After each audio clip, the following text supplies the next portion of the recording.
Is my mic on? Are you sure? Oh, there it is. Okay, so before I start message, I have an announcement. Some of y'all may have noticed my sweet drip this morning. I've been working tirelessly to get you guys some sick threads. Look at the back. Come on. And it's finally here. So there are some people in here that actually pre-ordered this shirt. If you did, you can go upstairs. They have it set aside for you. But if not, they are limited quantities. So if you want one, make sure you get one soon. And if we sell out, they're saying we might be able to get a sick hoodie. So if you like merch stuff, please go up and grab a shirt. It's something that I'm really proud of, and I think they look really cool. But let's get into it. We are on week 3 of Prism, our Easter series that is all about taking a different look at something, is taking another side. And we're not going to do that today. We're actually going to depart from the series we're in at the moment, and we're going to do something different. I was asked specifically this week to address the elephant in the room. That elephant, if you're unaware, is that I am leaving soon.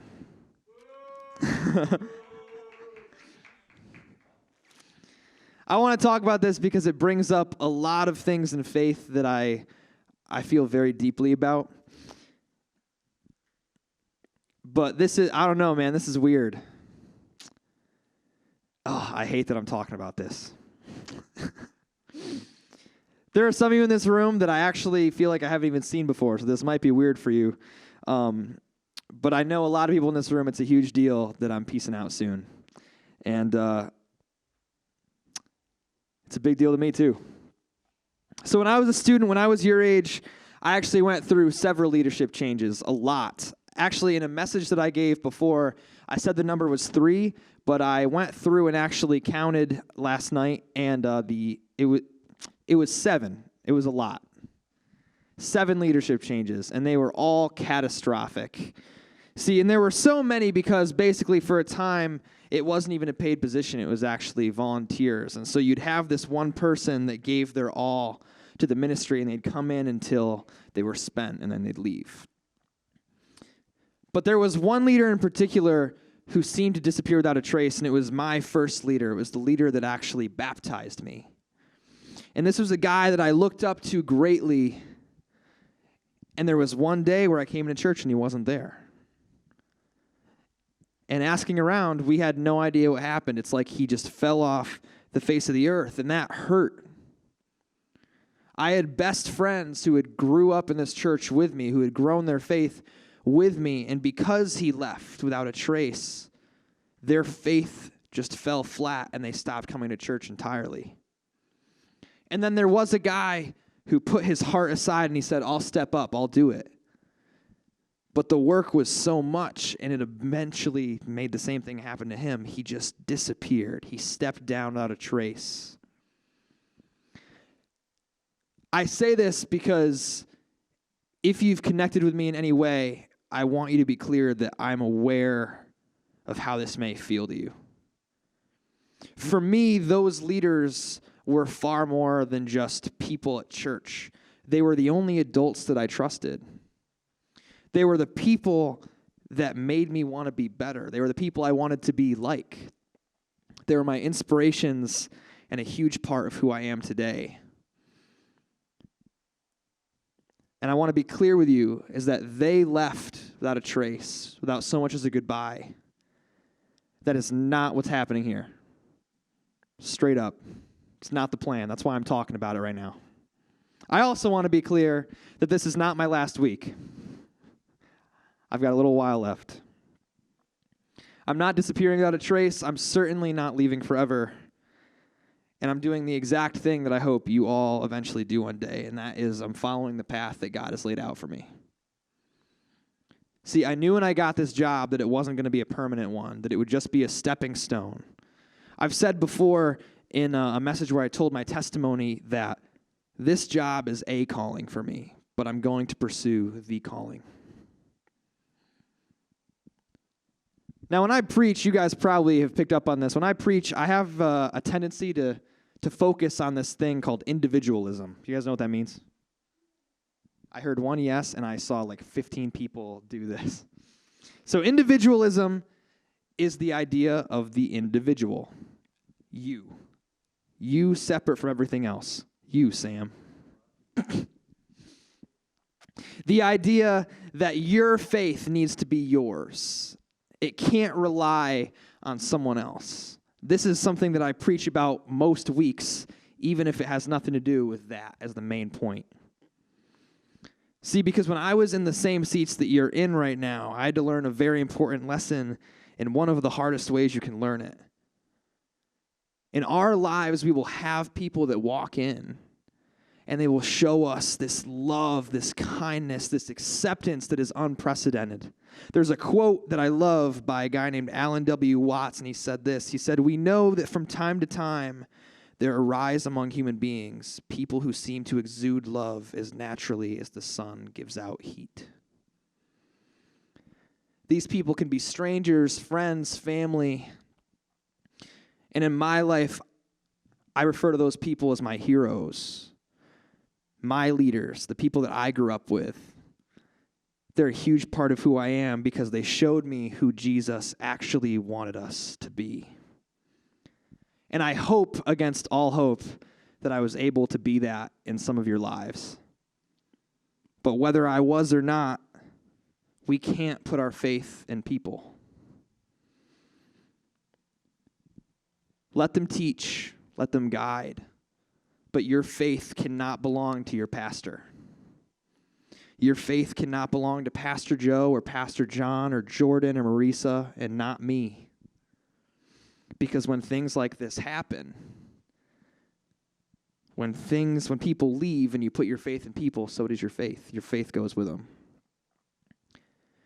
And like I said, I saw this firsthand. I had these best friends who had a faith that I thought was real, but it turned out it wasn't. Because their faith wasn't in Jesus. It wasn't in the source. It was in our leader. So when they left, their faith left. These are people that I cared so deeply about. And it seriously hurts me so much to look back at those people, and I can't tell you where they're going to go. We like to skirt around this topic as Christians, but heaven is real and so is hell. If they're not going to heaven, they're going to go to the other place. And it breaks my heart that I don't know where they're going. I know for some of you, you may be nervous or mad or angry or confused. You may be thinking, I have no idea what I'm going to do with the fact that I'm leaving, and that's okay. Me too, honestly. It's going to be hard. But we as Christians are supposed to set an example for each other.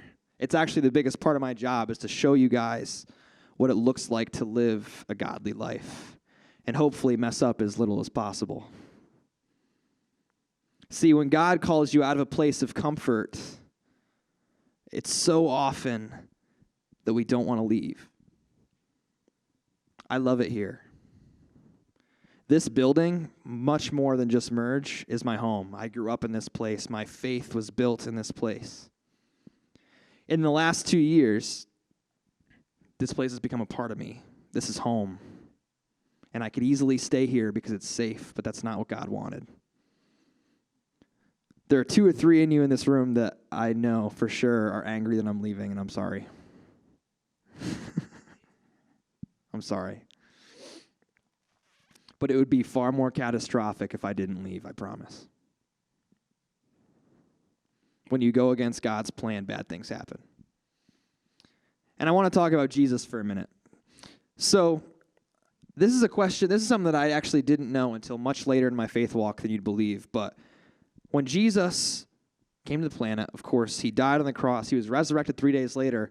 And I didn't know this for a long time, but I used to ask, so did he just live the rest of his life on earth?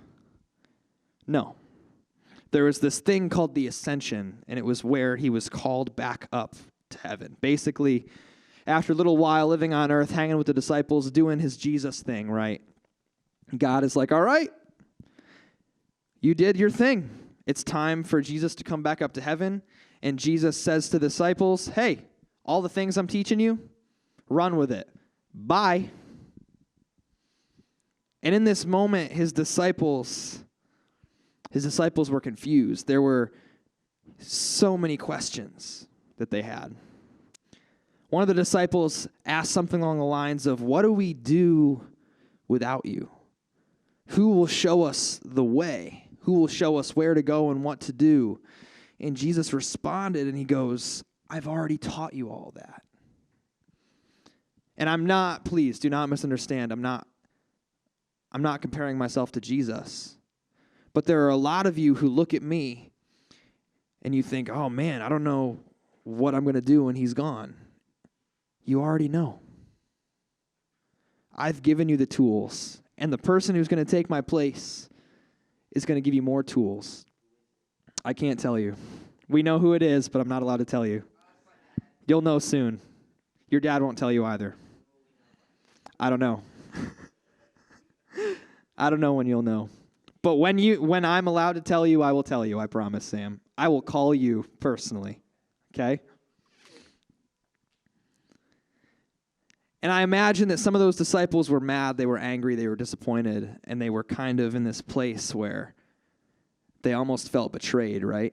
This person that they had followed for years and years of their life, trusted, is just like, all right, I'm out. And so they were angry, and Jesus could tell. They were like, why now? Why here? And this is actually in Acts 1:7. Jesus responded to them, it is not for you to know the times or seasons that the Father has fixed by his own authority. You may be in a place right now where you don't understand why now. Why here? It's not your place to know. It's not even my place to know. You crying over there? Get off your phone. I'm trying to be emotional with you. I'm trying to be vulnerable. Information on what? They're not going to tell you. It's not online. It's not Zach either. I promise that they'll do a good job. They were the best choice.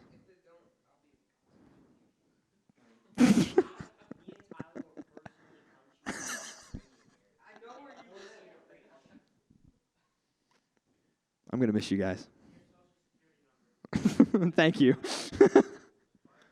Heavenly Father, I love you so very much.